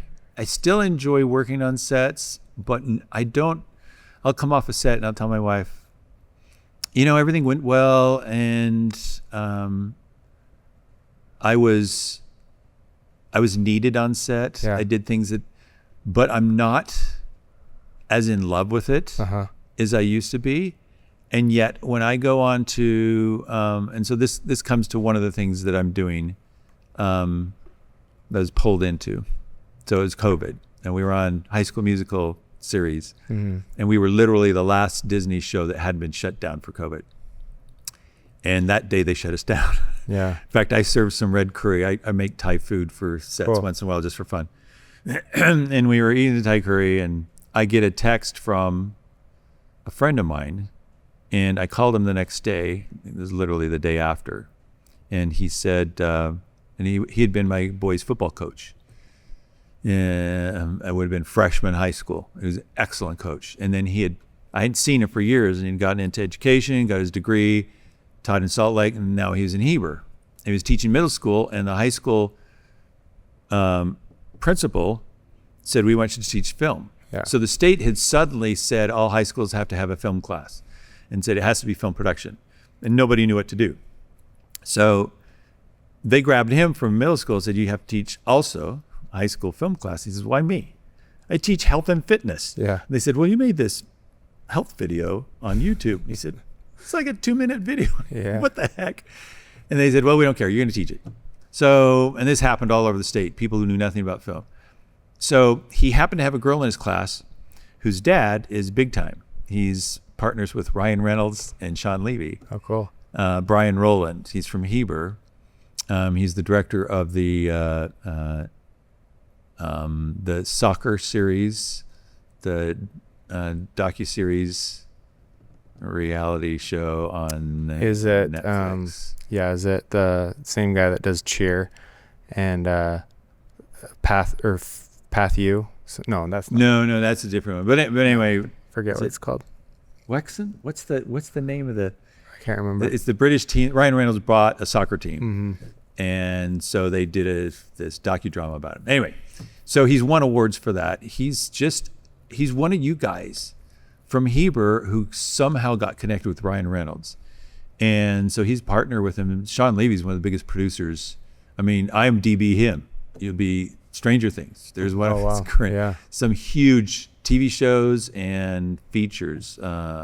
Arrival, Night at the Museum, all those were his. He wrote and directed. Anyway. Wow. So his daughter, Brian Rowland's daughter, was in the class. And so he said, well, I'm here for a couple of weeks. I'll help you shoot a couple of films. So they shot 2 films with him. He brought in his red and cool. And then he left for New York.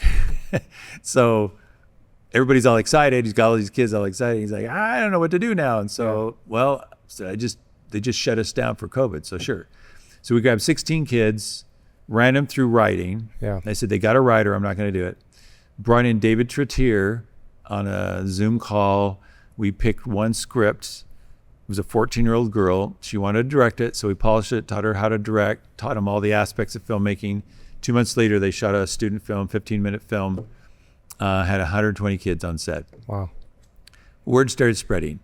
Salt Lake School District, East High, oh, can you come help us? Yeah. George School District, Davis School District, Washington School District. And so I'm suddenly running all these, I'm like, how can I help them? So we've started bringing kids to sets. And it's really hard because they sit in a corner and watch. It's great for them, but they're not really doing anything. So we designed a workshop. We call it a production workshop on a Saturday for 8 hours. I bring in mentors. Used to be 4, now it's going to be 8. Professional filmmakers, and then college students who are developed enough that they can run on a crew. Yeah. And we shoot for 8 hours, like 2 or 3 scenes at production speed. So it feels like a professional set. Like what you saw when you went on Granite Flats and these others. So you felt this is what a set is actually like. We bring 50 to 60 high school kids and their teachers in. They can watch from the fringes. They can step in and ask questions because we own the set. Or they can, like the DP will say, well, you want to follow focus on this one or you want to boom this one. And by the end of the day, kids either, no, I never want to step foot on a set again, or that is what I want to do. That is what I want to do. That is what I want to do. Now we've got the kids on a track, and then we help the teachers teach them specific technical skills. And this is at high school level. And we usually do these workshops in colleges. So we do it at what is now UTU, used to be Dixie, or UVU. We've done a couple at UVU. Well, so I have trouble because I work full time to pay my bills, but when I work with the kids, I love it. Come home going, this is what I want to do. Yeah. Then I go work on a set and I'm like, okay, it was great, but I want to. That's not what I do. Yeah. So we created a nonprofit. We have a website, utahfilmmentors.org. Cool. And there you go.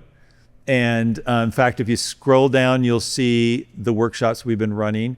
There's a production workshop. We brought in sets from Kaleidoscope and had them actually dress the sets and shoot on a stage.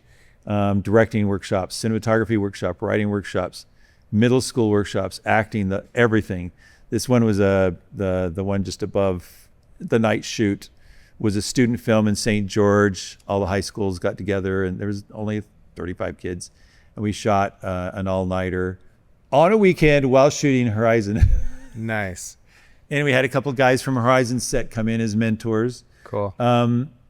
So what we're trying to do is connect the professional world with the student world in a really efficient way, and I absolutely love it. Cool. So this is what I will be doing when we're funded. We're not funded yet, but when we're fully funded, I'll do it full time. Yeah. There's 42 school districts. We're in 6th right. Nice. So you can see why it would be full time. Yeah. But there's schools like there's a high school on the border of Arizona, a Title I poor high school where there might be 200 students. Almost all Navajo. Love to go in there for 3 days and give them an absolutely incredible filmmaking experience, help them write a story, prep it, and shoot it so that they can see what it's like. Because we have in our industry here, we have, I don't know, half dozen really quality filmmakers who are Native American. Very cool. But there's also pockets of kids in all these small communities that have never seen any of this. Yeah. We want to provide this for everybody. And then we're creating through another organization called Digital Cinema Trust and this will take a little longer, a pathway from school to the professional world. So you came out of Lehigh High. Mm-hmm. What if you had ideas for writing? Like, I got this great idea for a film. I don't know what to do with it. We come in and look at it. We go, this is a really good idea.